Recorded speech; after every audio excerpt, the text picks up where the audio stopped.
In the Parsha, the Ribono Shalom tells Moshe, "V'chol Elohei Mitzrayim eseh shvotim ani Hashem."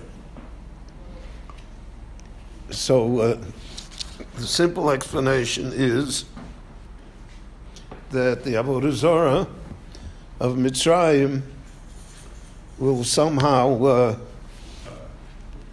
also be destroyed.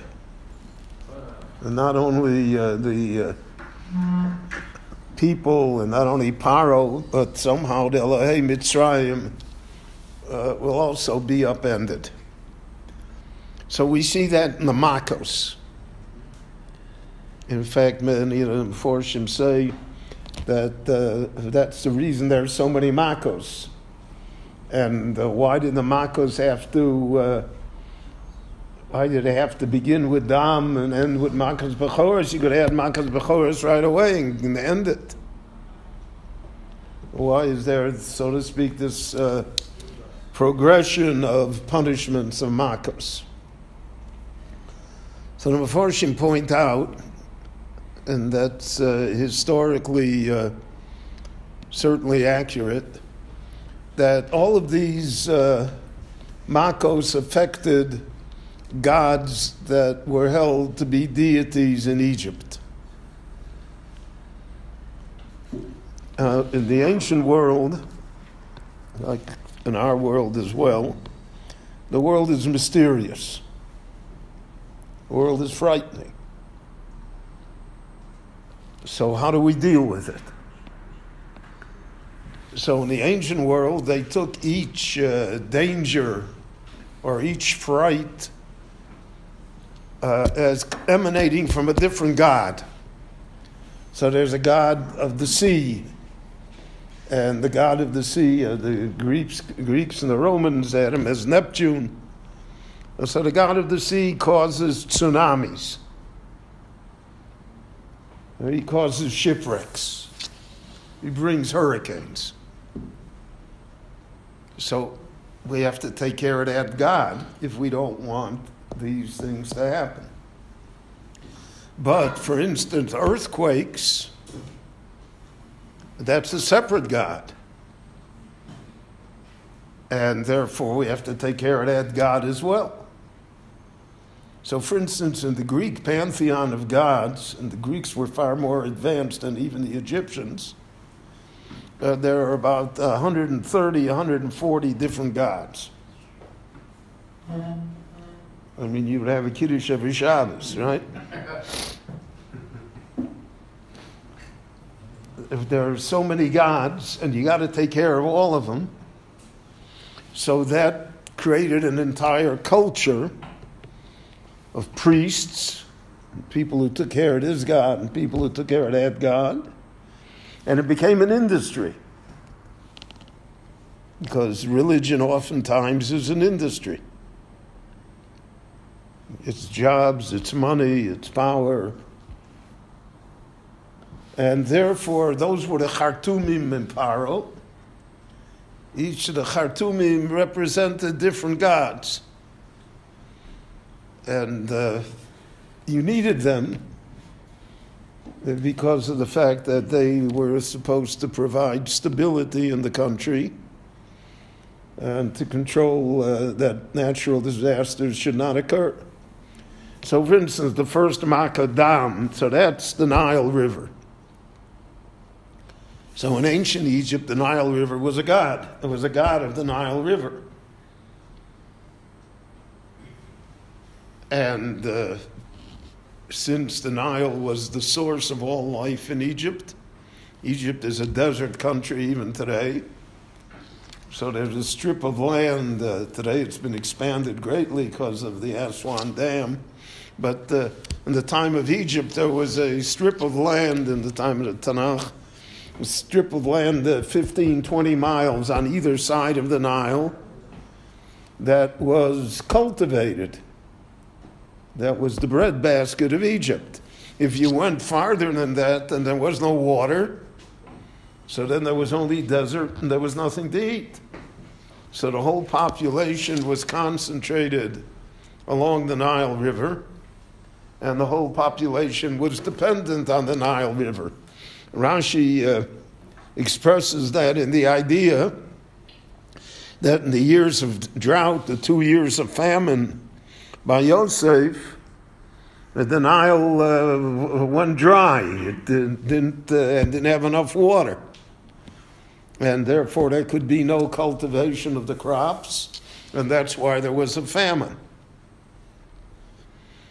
And therefore it says when Yaakov Avinu came to Mitzrayim, when he came down to Egypt, so it says, Olo Anilus, the water level of the Nile River all of a sudden increased. He brought the bracha. So now that the Nile had a lot of water, they could cultivate again, and the famine ended. And normal times resumed. So the Nile was a god. So the first Makkah is against the god of the Nile. The Tzfardeya was a god. We have hieroglyphics and statues and drawings from ancient Egypt that frogs were considered to be a god. Well, so therefore the next Makkah was Tzfardeya against the god of the frogs. So the Makkahs are going to destroy the gods one by one. That's what it means, Ubelahei Mitzrayim es Shvatim. I will bring judgments against the gods of Egypt. We'll take each of the gods and I'll show you that it's not a god. So in our time in the world also, we have gods. And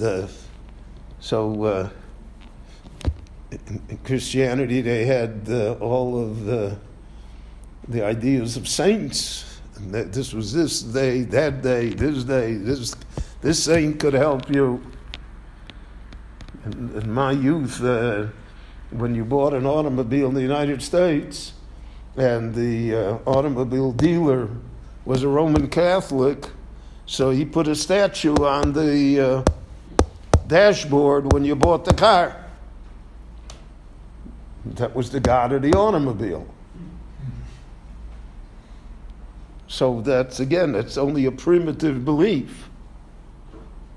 But people like primitive beliefs because it speaks to them. You're able to deal with it, to deal with an unseen, sophisticated, unknown entity that requires effort. If you have a statue on the dashboard, it doesn't require much. So then you had Kinim. So Kinim was the god of insects, of lice, etc. So that was also a god. Now the main god in Egypt, Atanin Agodol, which was referred to in the Haftorah, the Navi Yechezkel speaks about it over and over again, was the great crocodile. The crocodile lives even today in the Nile. It lives in Africa in the rivers. It's the most fearsome beast in the world. It lives a very long life. It lives hundreds of years. And it has no natural predators because it can take down an elephant, which it does every so often.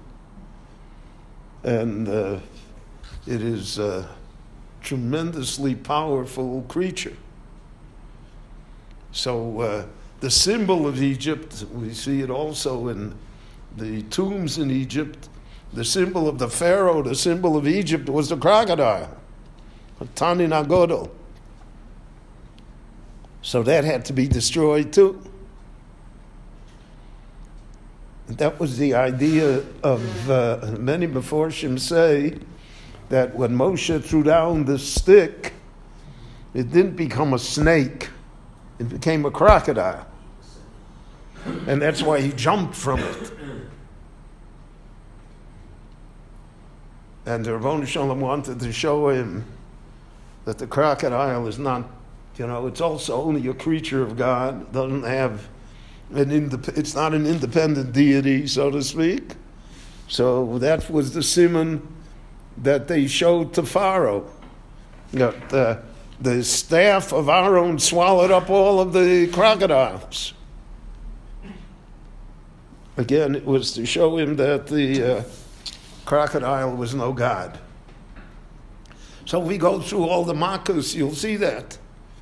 The orov, the animals, wild animals. So in Africa till today, there are thousands, hundreds of thousands of people who believe that a lion is there's a god of the lions and a god of the elephants, etc. And they pray to those gods.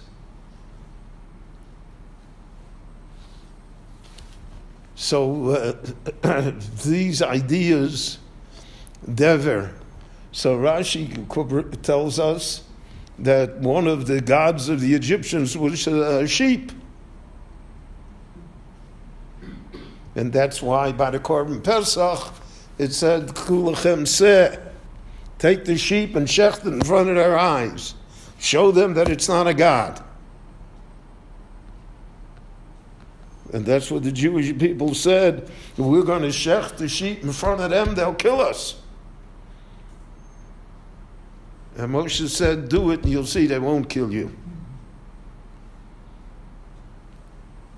So the task of the Jewish people throughout the ages has been to say to the rest of the world, your gods are not gods.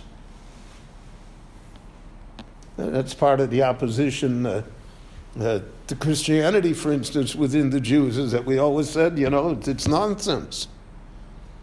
It's not a God. All of this stuff doesn't exist. Can't worship someone who's dead. And this is the idea of Elohei Mitzrayim as Shvatim.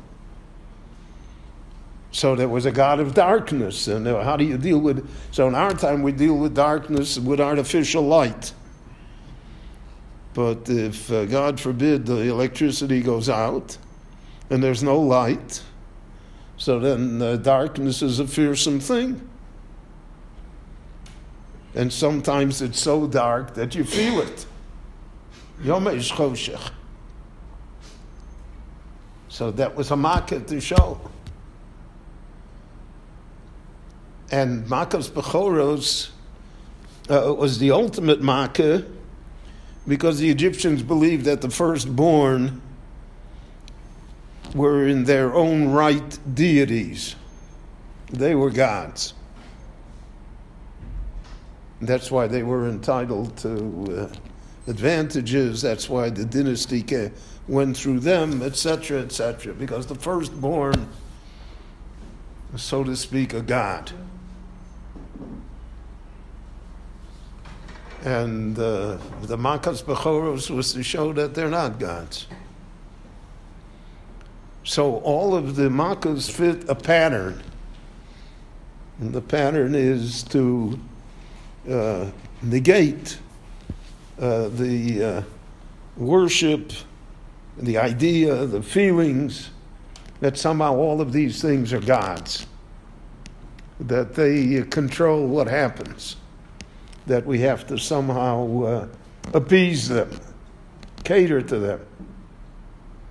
And in the ancient world, all types of offerings were given, and there were many cultures that even offered human beings in order to placate the gods.